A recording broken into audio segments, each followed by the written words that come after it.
Hello everyone, how are you. आप सभी का वेलकम है अंडर द डोम के तीसरे पार्ट में। इस पार्ट की शुरुआत में हमें दिखाते हैं कि डोम के अंदर रहने वाले इन लोगों का चौथा दिन है। बारबी जूलिया के घर में रहने लगा है और सुबह उनकी पड़ोसन हैरेड दही मांगने आती है। कुछ देर बाद बारबी पुलिस स्टेशन चला जाता है। जब हैरेड घर से बाहर आती है तो अपने पति को सड़क पर देखती है। जिस दिन डोम ने टाउन को कवर किया था उससे कुछ दिन पहले उसका पति टाउन से बाहर गया हुआ था। अब उसको देखकर तो हैरेड को लगता है कि शायद डोम गायब हो गया है, पर जब वो उसे टच करती है तो उसका पति गायब हो जाता है और हैरेड का हाथ डोम पर पड़ जाता है। तभी उसको एक जोर का शॉक लगता है और उसका लीवर पेन वहीं शुरू हो जाता है। अब जिम के घर में जूनियर फिर से एनजी के कमरे में जाता है, लेकिन जिम ने एनजी को प्रोटेक्ट करने का वादा किया था, इसीलिए वो अपने बेटे को खींचकर बाहर लेकर जाता और कहता है कि कभी यहाँ लौट कर मत आना। जूनियर को अपने पिता पर बहुत गुस्सा आता है, लेकिन फिलहाल वो कुछ नहीं कर पाता। एनजी को रोज की मौत का बहुत दुख होता है, क्योंकि वो एनजी को अपनी बेटी की तरह प्यार करती थी। वो रोज के रेस्टोरेंट में जाकर देखती है कि रोज की लाश अभी भी किचन काउंटर पे पड़ी हुई है। तभी बेन भी आ जाता है और दोनों मिलकर उसके शरीर को दफनाने लग जाते हैं। अब लिंडा, बारबी और जूनियर रोज के कातिलों की तलाश में निकल जाते हैं। जूनियर उन्हें मार डालना चाहता है क्योंकि उन गुंडों ने एनजी को भी मारा था, पर लिंडा कहती है कि बेवजह वायलेंस नहीं करना चाहिए। फिर ओए नाम के किसान को दिखाते हैं जिसके पास एक बड़ा इरिगेशन सिस्टम है।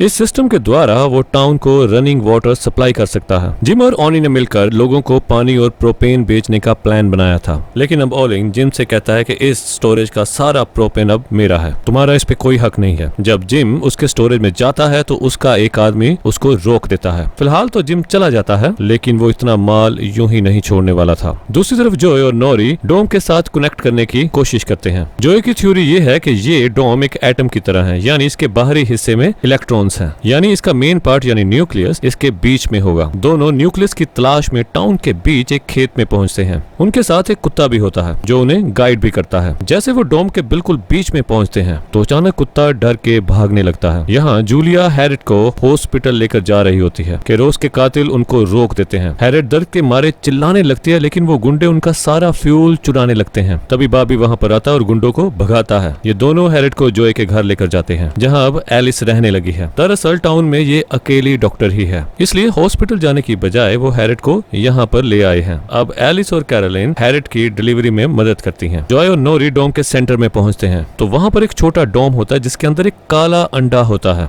जब वो छोटे डोम को छूते हैं तो एलिस उनके सामने आती है और हाथ निकालते ही वो गायब हो जाती है। नोरी को लगता है कि उसकी माँ मुसीबत में है, इसीलिए वो तुरंत घर भाग कर आती है। यहाँ ऑलिव जिम से मिलता है और बताता है कि मैं तुम्हें मना नहीं करना चाहता था, लेकिन इस टाउन के लोग हमेशा मुझे तुमसे कम समझते हैं, इसीलिए मैं उनको दिखाना चाहता हूँ कि मैं भी उतना ही पावरफुल हूँ और मेरे इरिगेशन सिस्टम के बिना उन्हें पीने का पानी तक नसीब नहीं होगा। दूसरी ओर लिंडा और जूनियर उन दोनों गुंडों को अरेस्ट करने वाले होते हैं, पर जब वो जवाब में शूट करते हैं तो मजबूरन लिंडा एक गुंडे को शूट कर देती है। दूसरा अपनी जान की भीख मांगता है, लेकिन जूनियर उसको मार डालता है। यहाँ हैरेड एक लड़की को जन्म देती है और उसका नाम एलिस रखती है, क्योंकि एलिस के बिना उसकी डिलीवरी नहीं हो पानी थी। पर कुछ ही देर बाद एलिस को हार्ट अटैक आ जाता है। अब रात को प्रोपेन स्टोरेज का गार्ड ट्रक में लोड रख रहा होता है और तभी जिम उस पर एम करके शूट कर देता है। इसमें कार में धमाका हो जाता है और गार्ड मारा जाता है। नोरी घर आकर अपनी माँ की हालत देखकर बड़ी परेशान हो जाती है। जॉय एक हफ्ते के बाद अपनी बहन को देखकर बहुत खुश होता है, लेकिन तभी एलिस अपनी आखिरी सांस लेती है। अब नोरी अपनी माँ की ऐसी मौत सह नहीं पाती और डोम से कहती है कि मेरी माँ को लौटा दो। अगली सुबह बारबी एलिस के शरीर को दफनाने के लिए गड्ढा खोदता है। यहाँ रोज की मौत के बाद एनजी उसके रेस्टोरेंट को चलाना चाहती है, क्योंकि जिम इस जगह का ऑनर है और वो एनजी को रेस्टोरेंट बेच देता है। फिर जिम ऑलिव से सुलह करना चाहता है, क्योंकि टाउन में फूड सप्लाईज की कमी है और ऑलिव की मदद के बिना लोग भूख प्यास से मर जाएंगे। पर जिम से बदला लेने के लिए ऑलिव टाउन के लोगों को भूखा मारने पर उतर आता है। अब जिम लिंडा और बारबी को टाउन के कानून के बारे में बताता है, जिसमें इमरजेंसी के वक्त किसी की भी प्रॉपर्टी जब्त की जा सकती है। इसीलिए वो पुलिस आर्म्ड फोर्स से रिक्वेस्ट करता है कि वो ऑलिव के फार्म पर कब्जा कर ले। और जब वे फार्म पर जाते हैं तब वहाँ इनसे कई ज्यादा आर्म्ड आदमी होते हैं। वे ऑफिसर कार्टर के पैर पर शूट करते हैं और वार्निंग देते हैं कि ये ओलिव का फार्म है, इसलिए अंदर मत आओ। अब जूनियर अपने पिता से बदला लेने के लिए ओलिव से मिल जाता है।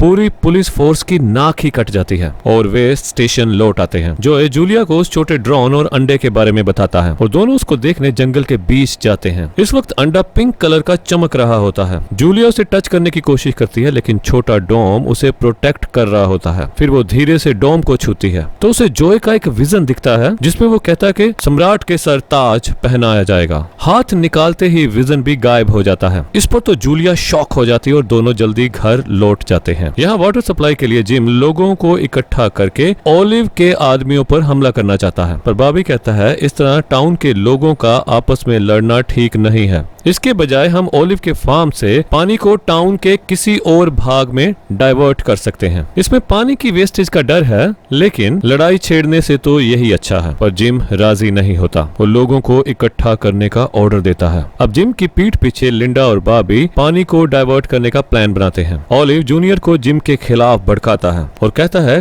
कि तुम्हारी माँ का एक्सीडेंट नहीं हुआ था, बल्कि उसने खुद अपनी कार क्रैश की थी। जूनियर को अब अपने पिता पर बहुत गुस्सा आता है कि उसने ये बात उससे क्यों छिपाई थी। कुछ समय बाद बॉबी ओलिव की जगह पर एक धमाका करने की कोशिश करता है जिससे पानी के बहाव का रुख बदला जा सके, पर इतने में जिम अपने आदमी लेकर आता है और ओलिव के आदमियों के साथ उसका शूट आउट हो जाता है। इसी बीच बॉबी एक्सप्लोसिव को सेट कर देता है और जब वो फटता है तो पानी बड़ी आसानी से डाइवर्ट होकर बहने लगता है। तभी जूनियर अपने पिता के सर पर मारकर उसे नीचे गिरा देता है। अब ओलिव के आदमी उसका साथ छोड़ देते हैं क्योंकि काम के बदले अब उन्हें पानी नहीं मिलने वाला था। ओलिव जूनियर को गन दिखाकर उसके पिता को मार डालने के लिए कहता है, लेकिन जूनियर जिम से पूछता है कि आपने मेरी माँ की मौत के बारे में झूठ क्यों बोला। जिम कहता है कि मैं तुम्हें दुखी नहीं करना चाहता था। तुम चाहे मुझसे कितनी भी नफरत कर लो, लेकिन तुम मेरे बेटे हो और मैं तुम्हें कभी भी दुखी नहीं देख सकता था। ये सुनकर जूनियर अपने पिता को मार नहीं पाता। तभी ओलिव जिम को शूट करने की कोशिश करता है, पर जूनियर ओलिव को ही शूट कर देता है। कुछ देर बाद बॉबी जिम को मिलने उसके ऑफिस जाता है। बॉबी को बड़ा गुस्सा आता है कि शूट आउट की वजह से 5 आदमी मारे गए, पर जिम को इसकी कोई फिक्र नहीं थी। बॉबी रियलाइज करता है कि जिम सिर्फ अपनी पदवी बनाए रखने के लिए लोगों की मदद करता है। अगली सुबह जूलिया बॉबी को जंगल के बीच में लेकर जाती है, पर वहाँ ना तो छोटा डोम होता है और ना ही अंडा।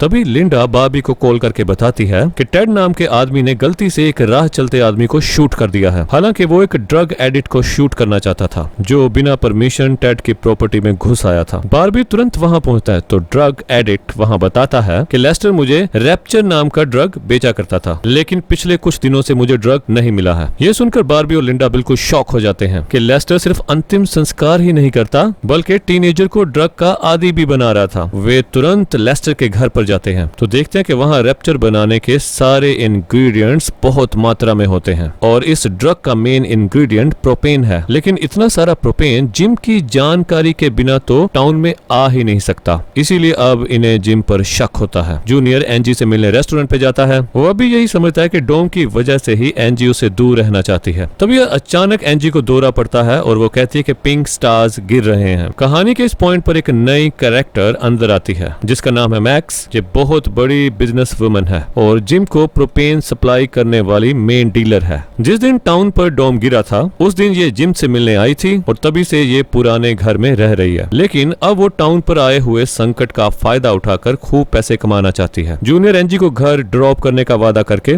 उसको अपनी गाड़ी में लेकर जाता है, पर एंजी बहुत डरी हुई होती है कि वो कहीं फिर से उसको शेल्टर में बंद ना कर दे। वो एकदम सरप्राइज हो जाती है जब जूनियर उसे सच में घर छोड़ देता है और कहता है जल्दी सब कुछ ठीक हो जाएगा। घर में जूलिया और बच्चे उस अंडे के गायब होने के बारे में डिस्कस कर रहे होते हैं। एंजी आकर बताती है कि उसे दौरा पड़ा था। अब उन्हें यकीन हो जाता है कि इन तीनों को किसी स्पेशल काम के लिए चुना गया है। वो एंजी की पीठ पर एक तितली का टैटू देखती है जो बिल्कुल डोम पर चिपकी हुई तितलियों की तरह दिखती है, पर बाकी लोग इस बात को सीरियसली नहीं लेते। अब टाउन के लोगों को सुरक्षित रखने के लिए जिम सभी की गन्स वापस लेना चाहता है, पर वो जानता है कि जोर जबरदस्ती से लोग नहीं मानेंगे। इसलिए वो अनाउंस करता है कि जो भी अपनी गन्स और वेपन्स सरेंडर करेगा उसे एक्स्ट्रा खाना और पानी मिलेगा। नोरी और जॉय अपने कुत्ते को लेकर फिर एक बार अंडे को ढूंढने निकलते हैं। एंजी पुलिस स्टेशन जाकर जूनियर से मिलती है और इस डोम के बारे में पूछती है, क्योंकि जूनियर अक्सर कहा करता था कि डोम की वजह से एंजी अजीब बिहेव कर रही है वो एंजी को अपने घर लेकर जाता है और बताता है कि उसकी माँ एक आर्टिस्ट थी। एक दिन उसे एक अजीब सपना आया था जिसे उसकी माँ ने कैनवस पर पेंट किया था। उस सपने में जूनियर एक पहाड़ पर खड़ा था और आसमान से पिंक तारे गिर रहे थे। अब रेस्टोरेंट में टाउन्स के कई लोग अपनी गन्स को सरेंडर करने आते हैं, लेकिन टैड जिसने एक राह चलते आदमी को शूट कर दिया था वो नहीं आया। बॉबी और जिम उसके घर जाते हैं तो पता चलता है कि जब डोम यहाँ पर गिरा था तो एक्सीडेंट में उसकी पत्नी मर गई थी और अब वो जीना नहीं चाहता और खुद को शूट करने वाला होता है। जिम उसे रोकता है और समझा बुझाकर उसे हॉस्पिटल भेज देता है।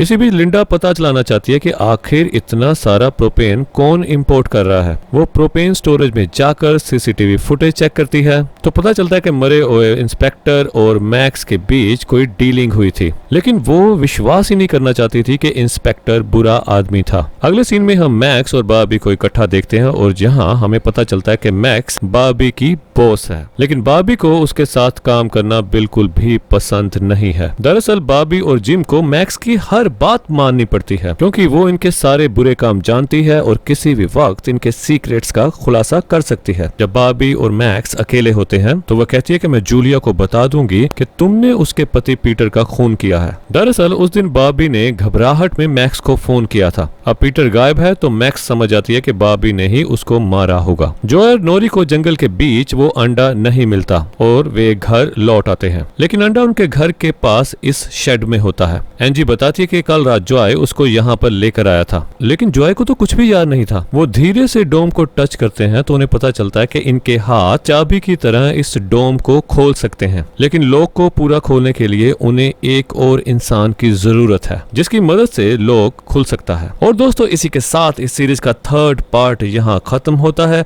वो चौथा इंसान कौन है जानने के लिए अगला पार्ट जरूर देखिए। और हाँ, अगर ये पार्ट आपको अच्छा लगा वीडियो को लाइक, चैनल को सब्सक्राइब और शेयर करना बिल्कुल ना भूलिए। तो मिलते हैं नेक्स्ट पार्ट में। Thanks for watching.